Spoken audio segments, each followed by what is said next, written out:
Hello everybody. Hi, thank you ever so much for your patience. So sorry about the delay.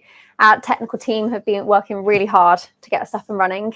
Hopefully you can hear me. Please write a little message in the chat if you can. It'd be great to know you're watching along with us.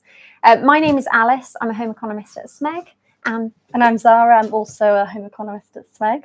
And we do everything foodie, so everything from testing the products through to training about the products. We're very passionate about cooking. And so, of course, today we are here to talk to you about festive entertaining. So that's everything from Christmas all the way through to New Year as well. We've got a few hosting tips. We've got some canapé ideas.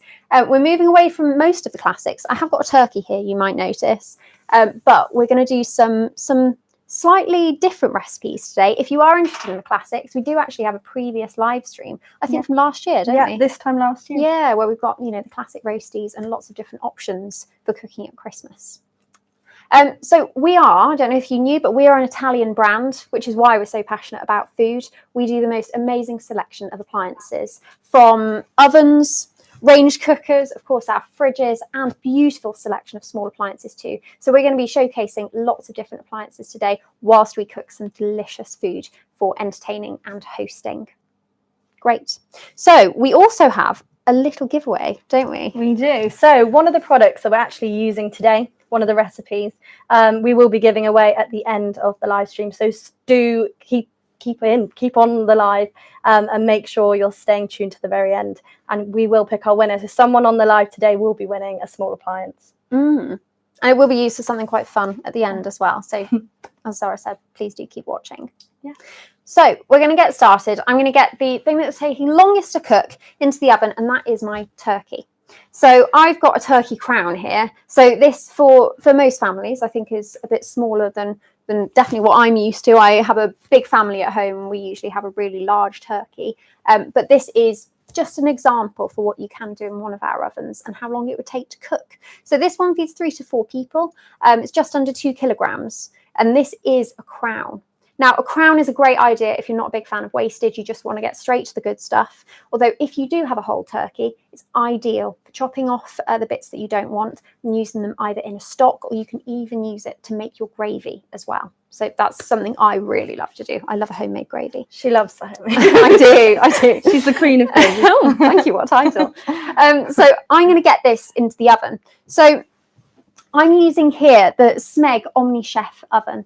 Now, this is a very special product of ours. I'm putting it in from cold, no preheat, and that's going straight into the oven here.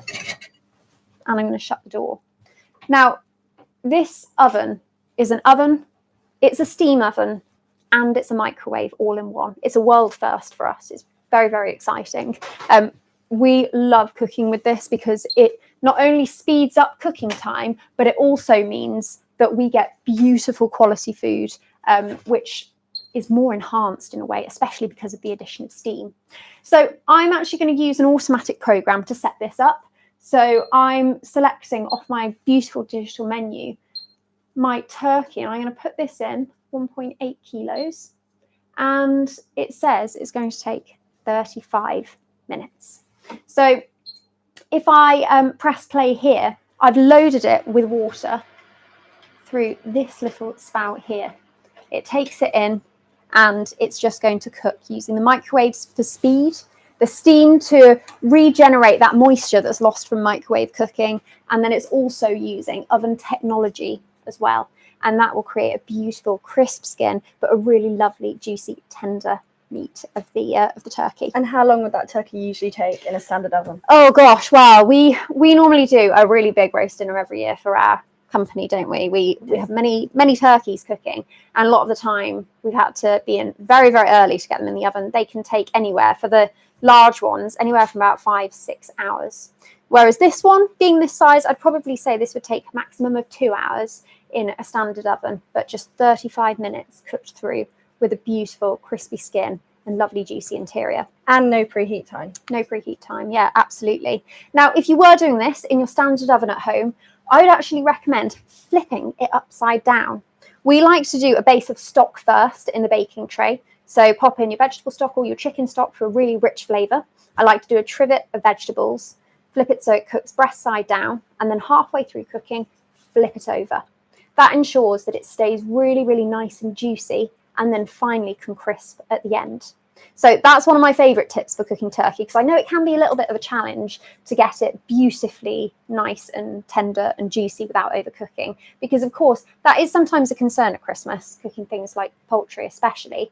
On some of our models we do in fact have a temperature probe. Now if you have one of these either built into your oven, or maybe you've got a thermometer that you can just probe your food with, it's ideal. We're looking for 75 degrees in the thickest part of the meat.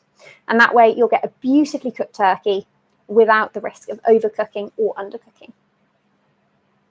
If you do have any questions or comments you'd like to add, please do let us know as we go throughout, and we'll try and answer them as we go along.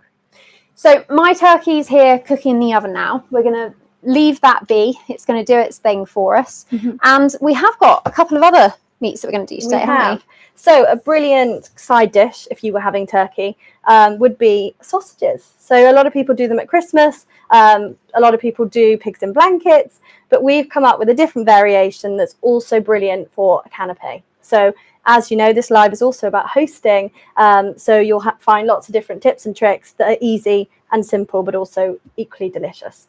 So in front of me, I've got a tray of sausages. These actually just came out of this oven over here.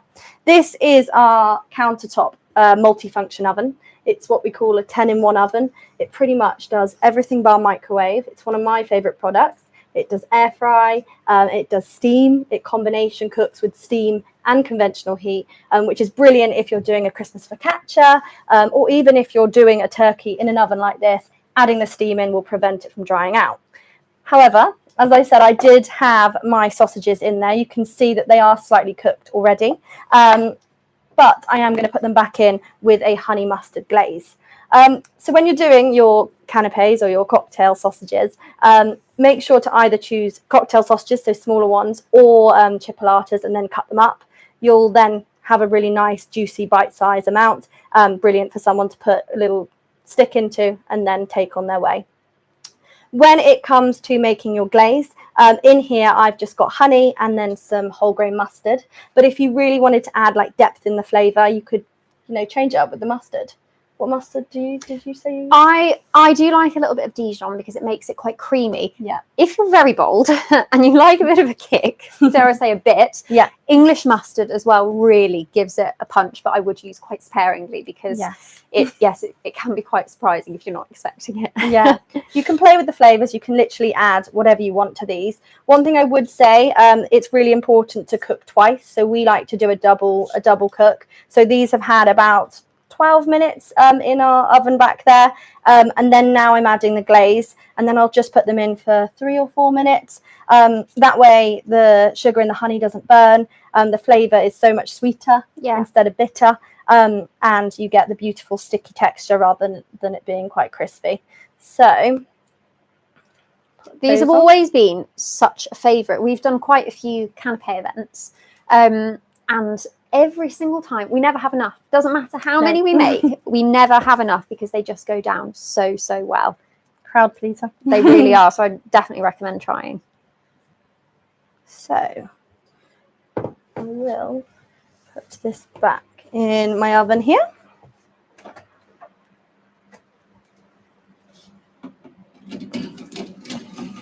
So that. I don't know if you could see the oven there, but I also had a cupcake tray in there. Now that's for our next canapé, or even, again, a side dish for your Christmas dinner, for Yorkshire puddings. Now, I have got my batter just here. We love doing Yorkshire puddings. Again, we find that a lot of people love them. And when you get it right, I feel like you just walk away feeling so proud of yourself. It's a real skill. It is. I'm just going to let you know a few tips and tricks that kind of we found out through trial and error to save you having to do it. I've got my batter here. First and foremost, it's really important to get the batter right. You want equal parts eggs, milk, and then flour, just plain flour. You kind of are looking for the consistency of single cream, just so it pours really nicely, and then you can obviously look at it, and if you need to add more of the flour or the milk, you can do so. To prevent any lumps, incorporate the eggs and the flour first, make it into a nice paste, and then slowly add your milk. Try not to beat it too hard to let all the air out, but yeah, just incorporate it until it's smooth. It's really important when once you've made your batter, to let it rest. I actually made mine yesterday. It's important to let it rest, to let the gluten relax, and therefore allow it to rise slightly higher than it would if it had just been used straight away. It does make a really noticeable difference, doesn't it, between resting versus not resting? Yeah. The difference is really quite crazy. Another thing, make sure it's at room temperature. Again, it allows the gluten to relax. So made this yesterday, took it out the fridge an hour before we filmed this, and now it's ready to go. It's at room temperature. Another factor is make sure that your oven is really, really nice and hot. So we have got our COF here, the one I just spoke about. It's brilliant for things like Yorkshire puddings, because usually I'd put the Yorkshire puddings in, shut the door, it's got a beautiful light, and therefore I can just leave it, and then I know when they're done and I can just take them out. So you're looking for a really high temperature. My oven's set to 220 degrees, and it's really important to let that preheat. I am going to take my sausages out now. Hopefully they are up to temperature. Just because I want my Yorkshire puddings to have the best opportunity. The best rise. So put those here. They smell amazing as well. I wish you could be here and smell it, but hopefully you'll recreate this in your own kitchen and you'll see exactly what we're talking about. Take these out. So mega careful at this point. Hot. There we go. So I've just used a cupcake tray here. I've got some oil within. It's really important that you use the right type of oil. So a lot of people use olive oil. Now, I wouldn't recommend that. We've actually opted for vegetable oil, and there's a few reasons for doing that. Firstly, vegetable oil smokes at a higher temperature than olive oil. Therefore, you can get that really nice crisp, and it allows the Yorkshire puddings to rise so much nicer. The smoking point for olive oil is as little as 160 degrees, and therefore the olive oil then goes bitter, and then it affects the overall flavour. Yeah. So we've gone for vegetable oil. It has a smoking point of 220, and it just honestly gives an overall better result, and it doesn't affect the flavour. And you can see that oil sizzling already because it's so hot, and that is really key, isn't it? Yes.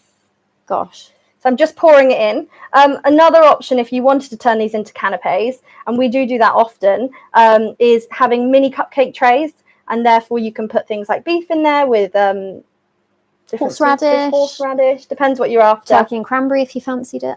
Yeah. And they are also a crowd pleaser. They really are, yeah. Useful. Okay.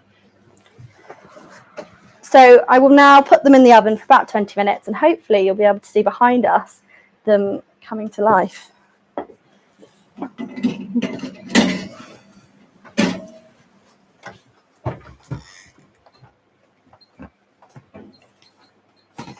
So Zara's just setting a timer on those, and what's really nice is that, as she mentioned, there's a light inside so you can see them rising. So important not to open that door. I know curiosity gets the better of me so much, but they will sink and flatten. So make sure you just leave them be, and then we'll be rewarded with the patience when they come out. So while we're on the topic of canapes, I'm now going to make a very, very quick canapé that's really tasty. It's actually more of a dip that you can utilise, say, crudité, bruschetta, lovely breadsticks if you have them. But we're going to be doing a whipped ricotta and lemon dip with a beautiful honey, chili and garlic syrup on top with some fresh pistachios too. So I'm going to use my citrus juicer first of all to juice some lemons. Now I'm obviously doing a very small quantity here, but if you had a large party, or even say you were doing a dessert with lots of lemon, maybe a citron tart, for example, this is such a handy little appliance. Really, really good to utilise for lots of different recipes. Our favourite for cocktails as well. You can juice so many lemons, so many limes. It works wonders in the kitchen. So now I've really quickly, instantly like that, juiced my lemons. I'm going to give this a good mix. The ricotta has already been whipped, so I am just going to fold in my lemon juice like this. So I don't want to over whip here, but I'm just making sure all of that fresh lemon is combined. Now, some juice is still coming out here in small drips, and I can just knock this up at the top here and it will stop the dripping. So it makes it really nice and easy on the countertop to prevent any spills. I'm going to pop this back down here to make sure I've got some room for my dip. The lid can also be used to hold your shells. Shells? Thank you, yeah. So I am going to just dollop this onto a serving plate here.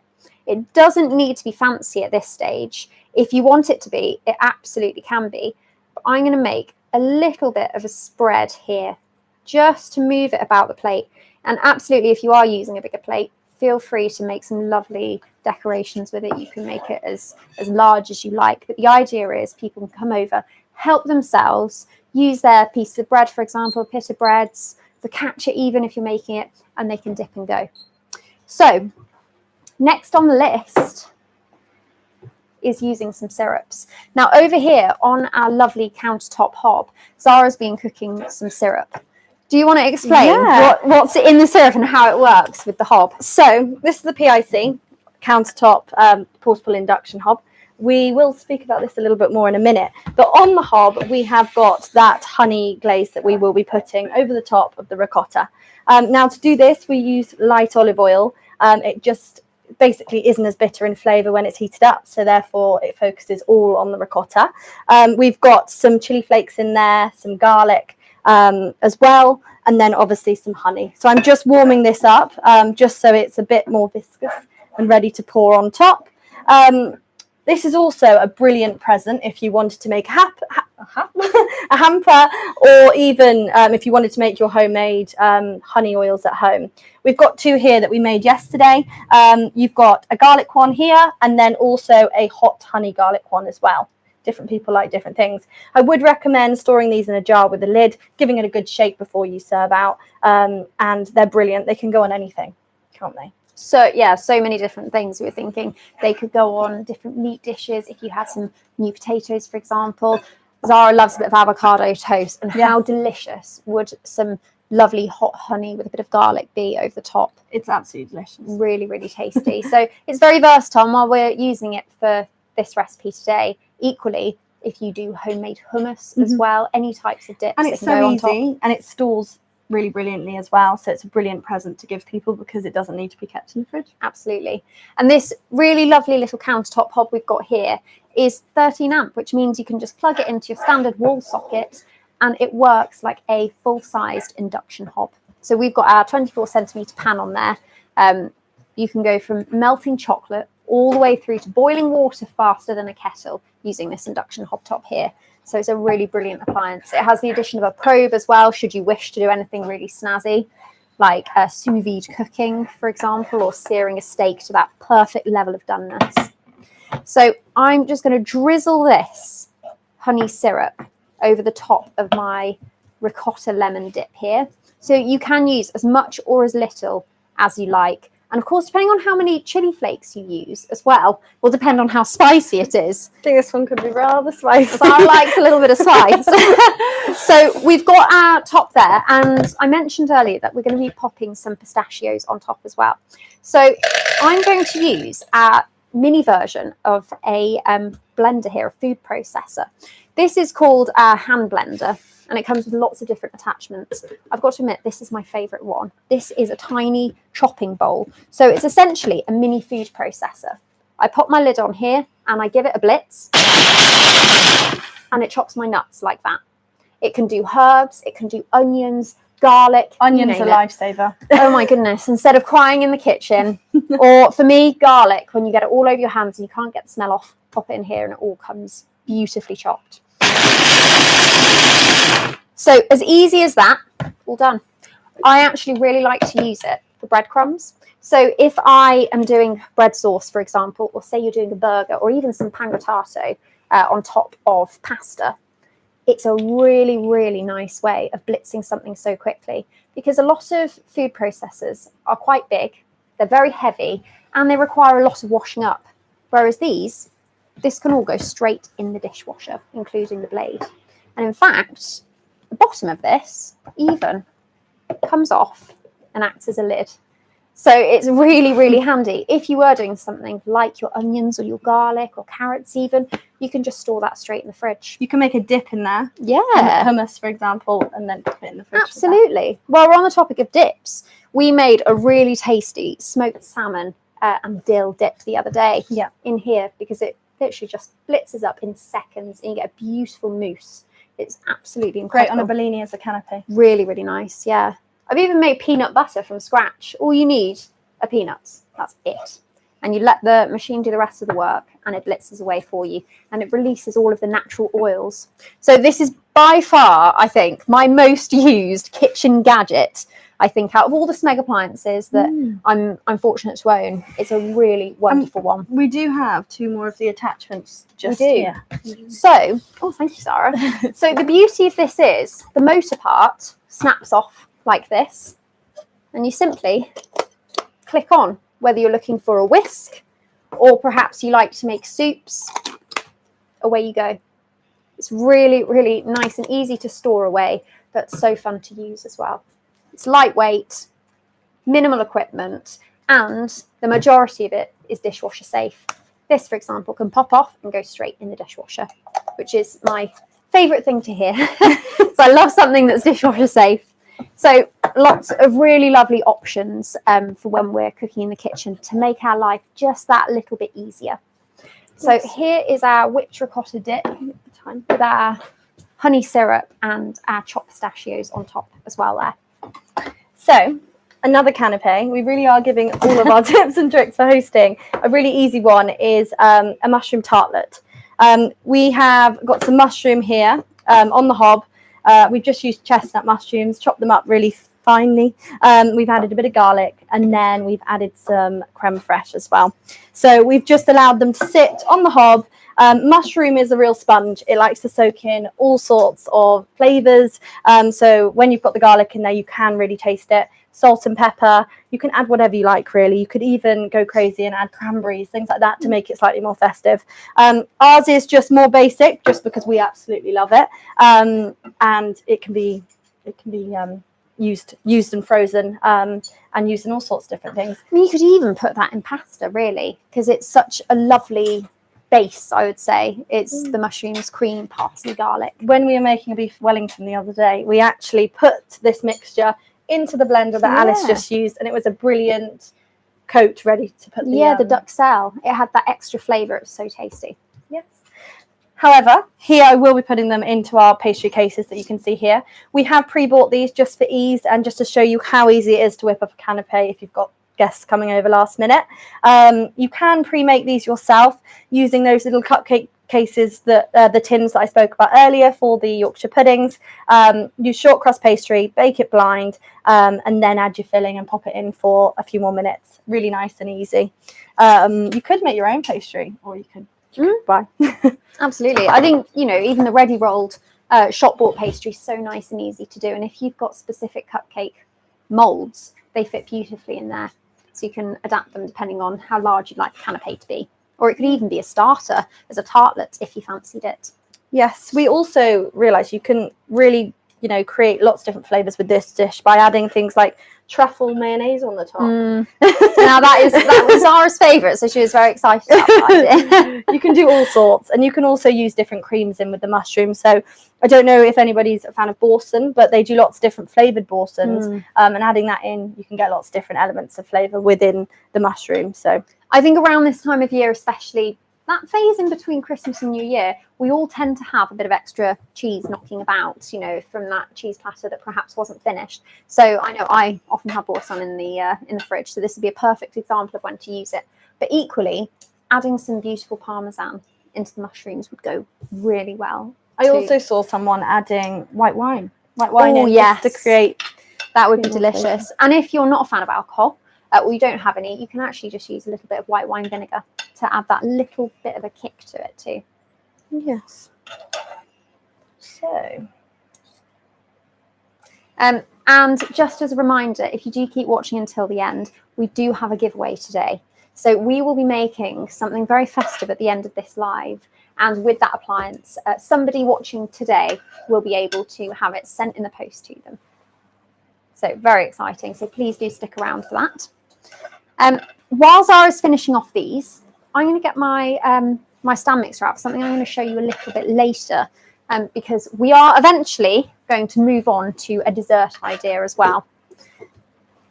So I've got my really lovely, beautiful white stand mixer, perfect for Christmas. We also have this in red as well. We've got this in quite a few colours, but the red and the whites are really, really lovely for Christmas.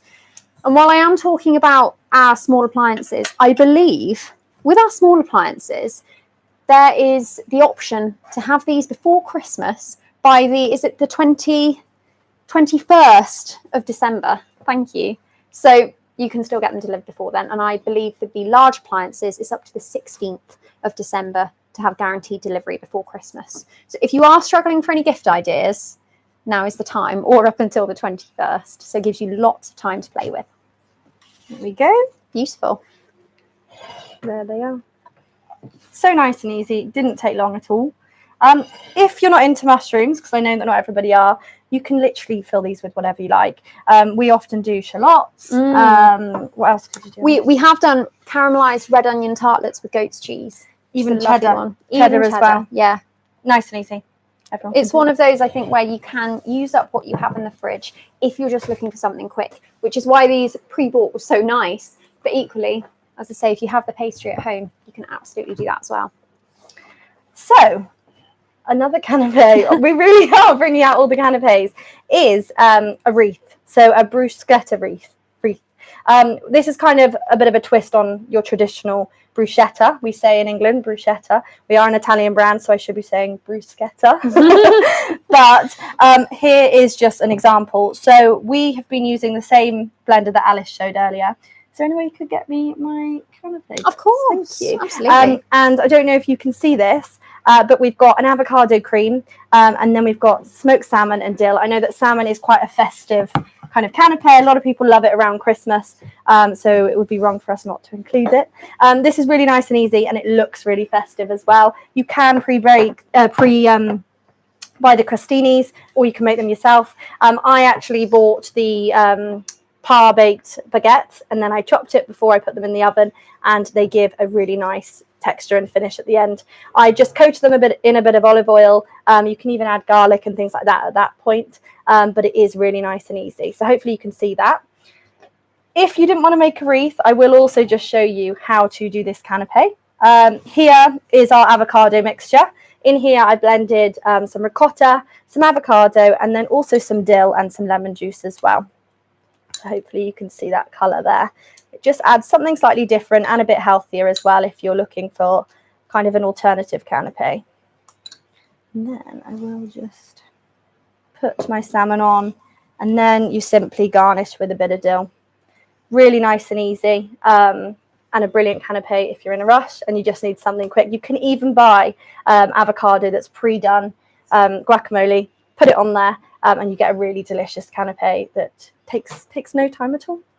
If you do have leftover bread at home, we were chatting about this earlier, you can griddle your bread to get beautiful charred lines. Brush a little bit of olive oil over the top of your bread and get some gorgeous char lines. And you can really add some amazing charred flavour to whatever bread that you're using. Because we often find people have pita bread, or they've got leftover baguette. Yeah. Even that little loaf that's hiding away in the cupboard that perhaps isn't being used. You can absolutely chop that up, spruce it up a little, and top it with some really nice ingredients. Now, we know fish isn't for everyone, so you can also recreate these with burrata, cured meats, your traditional tomato and basil, anything really, and they're nice and easy, aren't they? So nice and easy, yeah.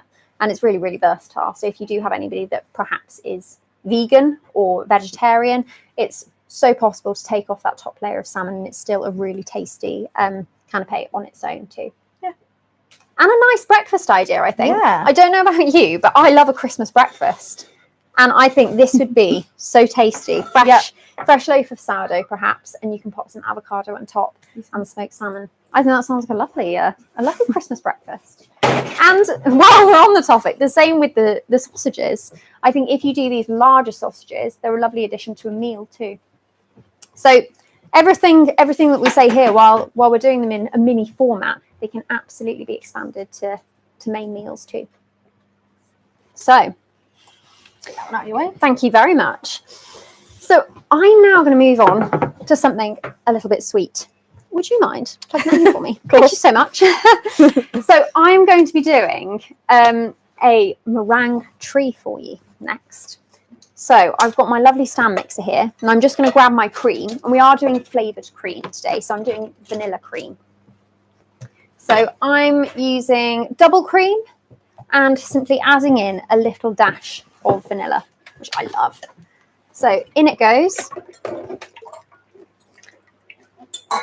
Now, you're very brave if you want to do this by hand. Of course you can. I would recommend using some sort of electric mixer because this can take some time. I have tried to do a hand whisk before, and it did take me probably about 20 minutes, I think, in the end. I'm going to knock this up to full speed. So away that goes, and I can pretty much leave it to do what it needs to do on its own. So this is a really lovely stand mixer, all solid metal parts inside.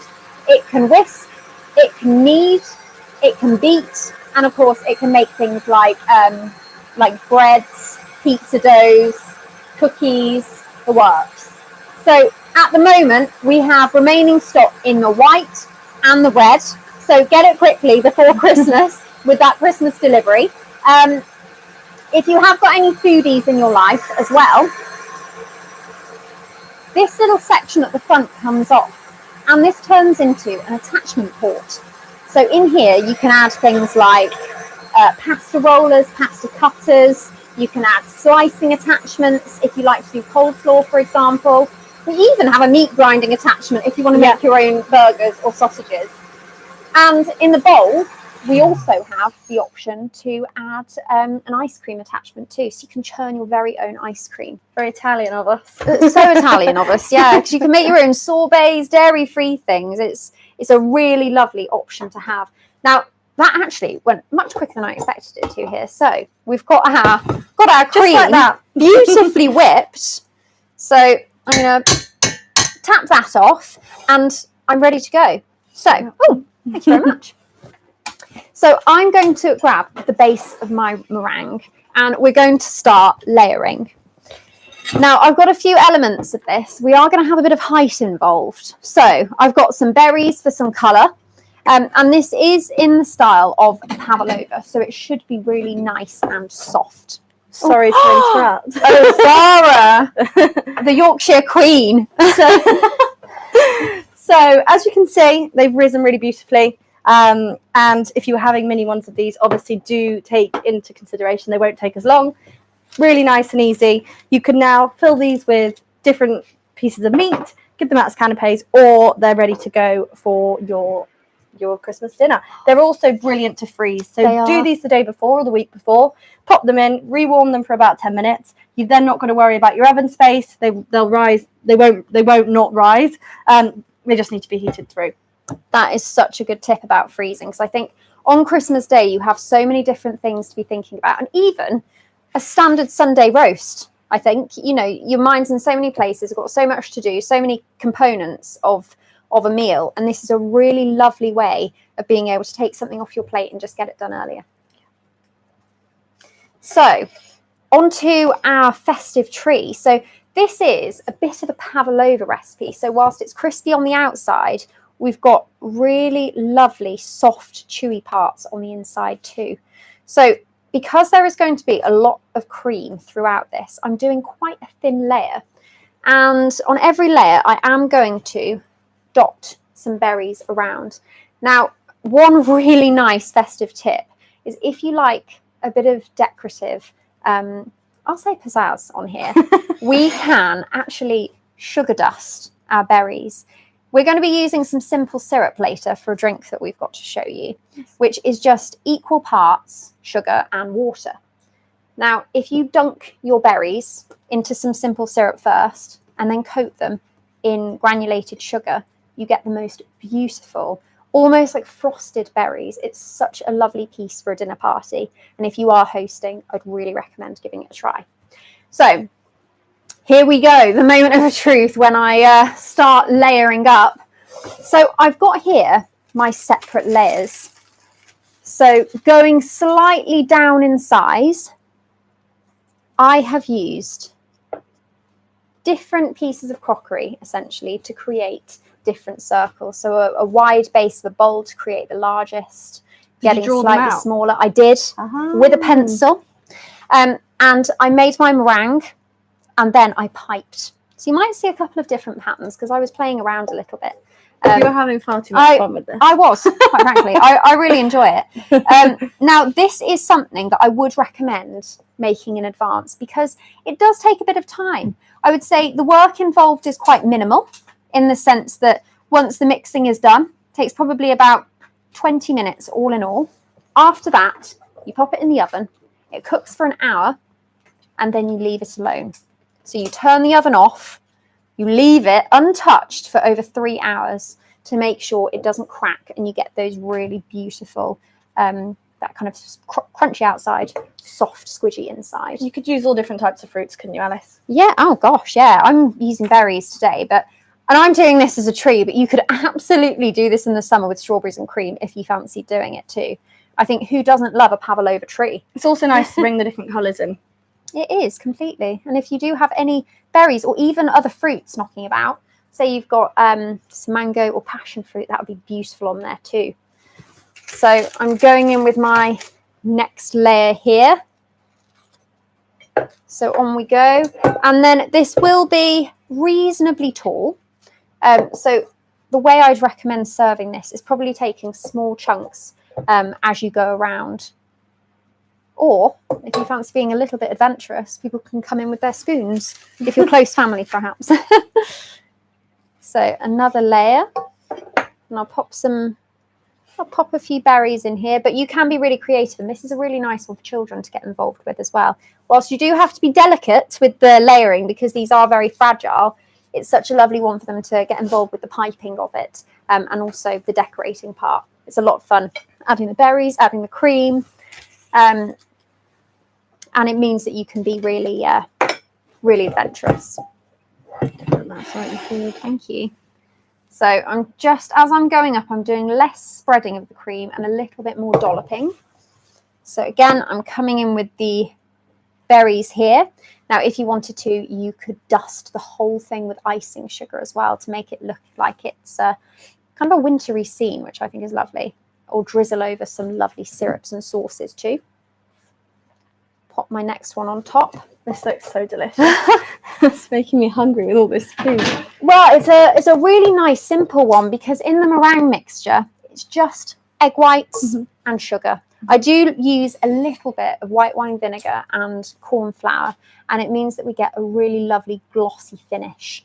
And then it's simply a case of piping into shapes and baking. So you could, of course, do little stars, for example, that are just nice little nibbly bits. That could be put together with cream even as a bit of a dessert if somebody perhaps doesn't fancy something quite as elaborate. But considering I think the impact of it, it's really, really effective. So my final ones going on top.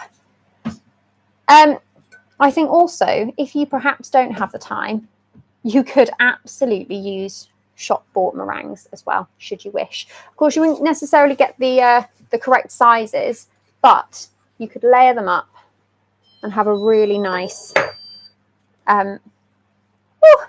really nice meringue tree to pair with beautiful. it. Oh, thank you. I'm going to very carefully push that there. And then with any remaining berries, I would actually cook these down on the hob and make a lovely coulis. Ooh. So pair it with a little bit of sugar onto the hob, and that's it. Some of the berries will break down, some of them will turn into a beautiful syrup, and you can drizzle it all over the top and it turns into a really, really stunning dessert. Or have some berries for yourself. That looks delicious. Just thought I'd say all of these recipes we will be writing up and they will be on our website. So I believe you might be getting an email after the event with everything you need if you were wanting to recreate these at home. So they're all of our kind of foodie canapes, and now I thought it's time to move on to some drinks, maybe. And Right. while Sarah grabs her bits for the drinks, I have heard a beep because our turkey has just finished. So it's a moment of truth here. We're going to take a look. So that has been 35 minutes. I'm going to grab these oven gloves to show you, but I'm rather impressed with this. So here it is. A 35-minute turkey crown. And of course, we are doing quite a small turkey here in comparison to other turkeys you might see on Christmas Day. But this is a really lovely option in the kitchen. Look how amazingly crispy that skin is. And considering we've cooked this with steam, what a treat. So we've got beautiful crispy skin and a lovely juicy interior. So, and remember, in a normal oven, we're talking probably 2 hours for a turkey of this size, 1.5 to 2 hours. So a large turkey, even longer. And we can do, I think the largest turkey we found took a maximum of 2 hours in our Omni Chef oven because it was so quick. So a really, really nice option. I'm going to leave this at the front here, and that can rest before we cut into that later. Now, we can also do things like joints of beef. We can do chickens. We can do a half-an-hour chicken. You name it. Yeah. The Omni Chef can do it. We've tested so many different recipes, and you can perfect the most amazing joints of meat, because it is, I think, quite nerve-wracking cooking joints of meat because they can be quite expensive and they don't always go to plan. But we have things like temperature probes to help make that process really nice and easy. It means that you can select your target temperature. Say if you like it rare, you choose 55. The oven switches off when it reaches temperature. So it takes all of that stress and the thinking element out of it. It also does so many other recipes as well, not just meat. We do a risotto in how many minutes? 14. From raw, everything straight in, no need to stand on the hob and stir. So we have got some Italian recipes within there, but also some very British ones as well. Now, I am going to move my meringue tree over here just so we can see exactly what you're doing. So this is our multi-milk frother. It does so many different things. And actually, I know I said the other one was my favourite appliance, but maybe this one. This obviously froths milk, but it also it does hot frothing, it does cold frothing. You can heat milk in there, you can melt things in there. It all works off induction technology. This can go in the dishwasher, and it's really handy and easy to clean. Obviously, there's quite a lot of milk that fits within the jug, so if you're doing a few different drinks, you can use that.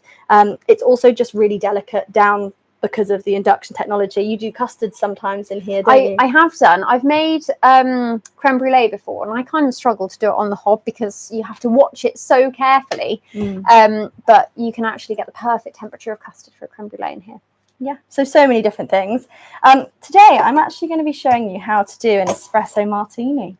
Because if you're hosting, whip out your milk frother or your multi-frother, and you can make cocktails, because essentially that motion of whisking around does everything that you would be doing within a shaker, but I just have to press a button. It's brilliant. The milk frother comes with 2 different discs. This is your non-notch disc, so your smooth-sided one. This is brilliant for if you're not wanting any froth, so heating milk, for example. If you want a hot chocolate with no froth, this is your one.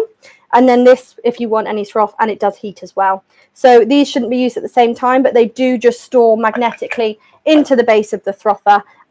So it's a really good storage solution because they are small and you don't want to lose them. So for this one today, I'm going to be using the notched whisk. And I'm just going to pop it in there like that. So within my espresso martini, I'm just going to grab some ice. Slightly melted from all the ovens on in here, but I just need to place it in. Really nice and easy.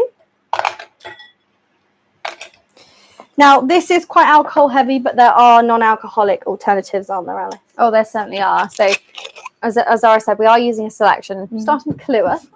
Coffee liqueur, you can find alcohol-free coffee liqueurs, and it works beautifully when you have fresh espresso. So while Zara does that, I am going to make a fresh espresso for the espresso martini. So if I was going alcohol-free, I'd do a really nice fresh shot of espresso. I'd put in some simple syrup that we've got here that Zara will explain how to make, and of course ice. And if you wanted to mix up the flavour, you could do chocolate sauce or toffee sauce as well for that added kick. Okay. So, added a little bit of vodka. This is a strong one, guys. And then that simple syrup that Alice spoke about earlier. This is equal parts water and sugar. Really easy to make, but you can buy these pre-done. But I don't see why you should do that, because you just get the hob, mix it together, and then it's done. So I'm just making an espresso here with our bean to cup coffee machine. So it is straight from the machine. The beans are in fresh, and it pulls through the perfect espresso every single time. So if you're somebody who doesn't really want to play around too much with their coffee machine in the morning and just wants a very quick coffee, this is the machine. It will do it perfectly every single time. So in approximately about 15 seconds, it will grind the beans, it will press the beans, and then it will pull through the perfect shot.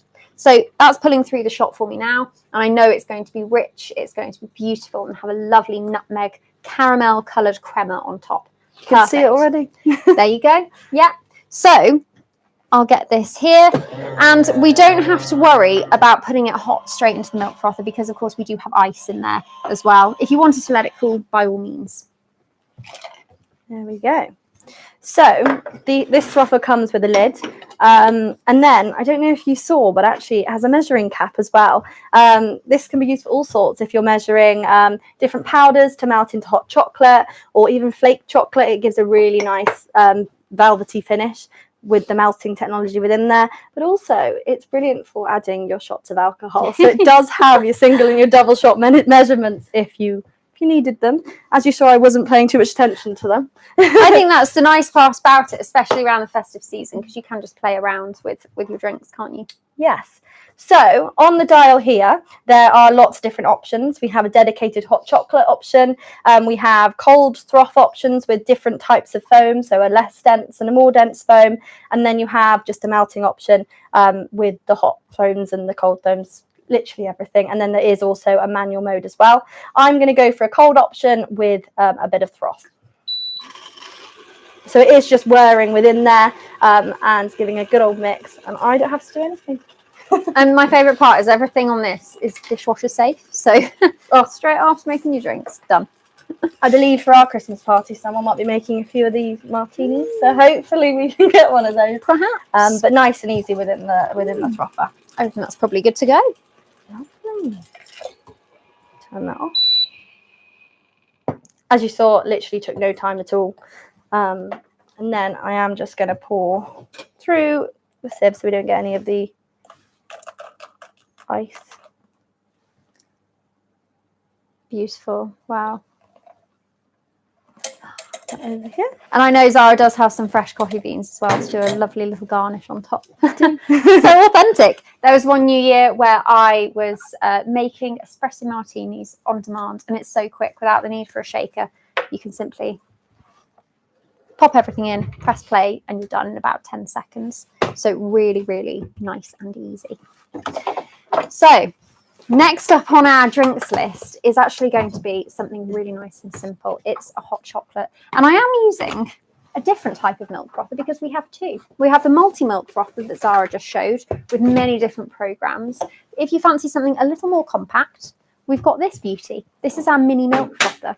So this will do hot froth, hot milk, and cold froth as well.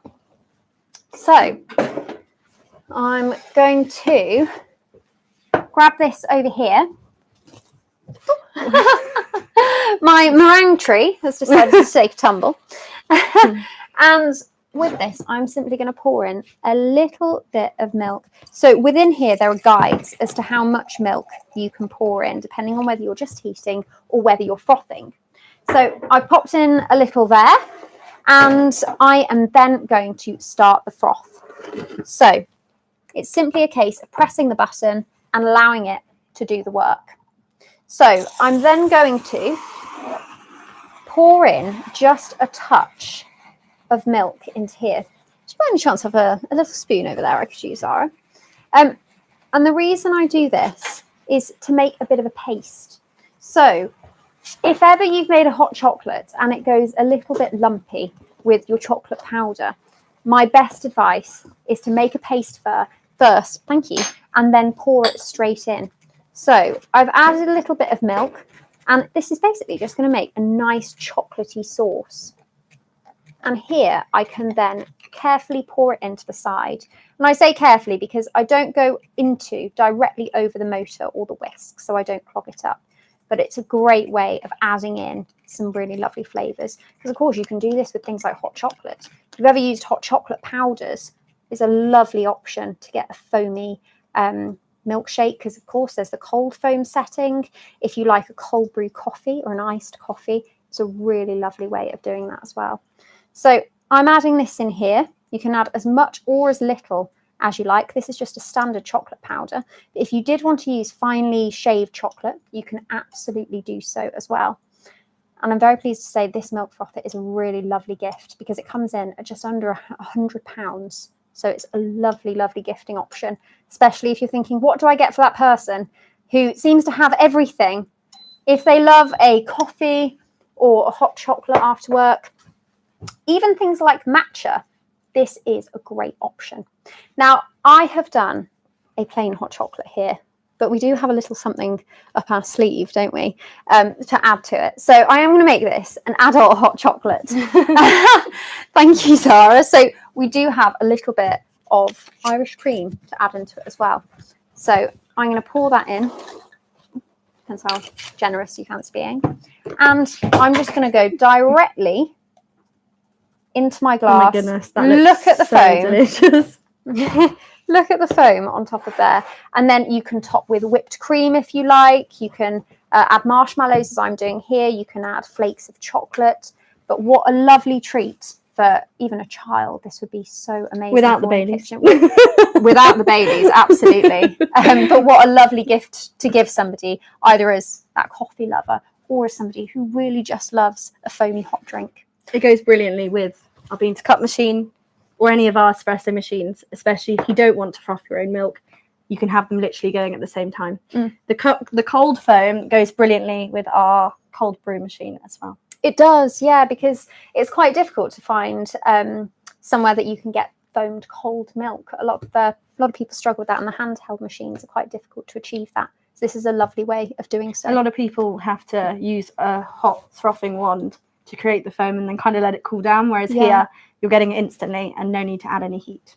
So I am pleased to report this is the beautiful appliance that you can win today. So thank you to everybody who has stayed on the live till this point, because we will be picking a winner. So that will be going in the chat quite soon, I believe. And there will be an email address that you can send your information to receive one of these. So Zara, take it away. We actually do have the winner. Melanie Owens is the winner. Congratulations.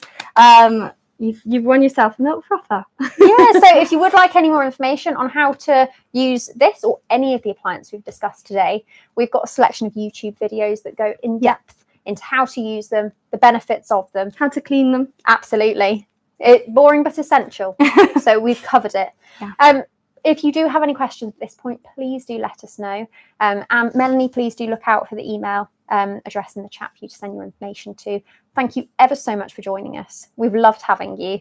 And we are always around, whether it's on our live streams, on our YouTube channel, and hopefully same time next year. Yeah, this live will also be saved within our YouTube channel. So if you didn't catch something or you wanted to go back and watch it for some recipe ideas, it'll be saved there. Yeah, thank you ever so much, everybody, and have a lovely Christmas.